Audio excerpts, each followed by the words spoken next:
আল্লাহ যখন এই পৃথিবী সৃষ্টি করলেন, পৃথিবীর মধ্যে ভাইব্রেশন হচ্ছিল, কাপাকাপি। আল্লাহ পৃথিবীর কাপাকাপি বন্ধ করার জন্য পেরেকের মতো পাহাড়গুলোকে পৃথিবীতে ঠুকে দিলেন, কাপাকাপি বন্ধ হয়ে গেল। এই দৃশ্য দেখে ফেরেশতারা বলে, ইয়া রাব, পাহাড়ের এত শক্তি, আপনার সৃষ্টির মধ্যে পাহাড়ের চেয়ে শক্তিশালী কিছু আছে? আল্লাহ বললেন আছে। সেটা কি? আল্লাহ বললেন সেটা লোহা, কারণ লোহা দিয়ে পাহাড় কাটা যায়, ঠিক কিনা? লোহার কথা শুনে ফেরেশতারা অবাক। ফেরেশতারা প্রশ্ন, তাহলে আপনার সৃষ্টির মধ্যে লোহার চেয়ে শক্তিশালী কিছু আছে? আল্লাহ বললেন আছে। কি সেটা? আন্নার, আগুন।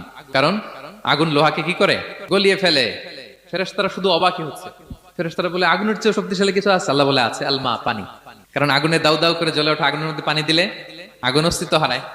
ফেরেশতারা শুধু অবাকই হচ্ছে। তারা বলে, তাহলে পানির চেয়ে শক্তিশালী কিছু আছে? আল্লাহ বলেন আছে, রিহ, বাতাস। কারণ বাতাস পানিকে একদিক থেকে আরেক দিকে নিয়ে যায়। জলের মধ্যে বায়ুর উচ্ছ্বাস লাগলে জলোচ্ছ্বাস তৈরি হয়, ঠিক কিনা? ফেরেশতারা আবার অবাক হয়ে বলে, তাহলে বাতাসের চেয়ে শক্তিশালী কিছু আছে? আল্লাহ বললেন আছে। সেটা কি? বলতেছে বনি আদম। ওই মানুষ শক্তিশালী যে গোপনে দান করে।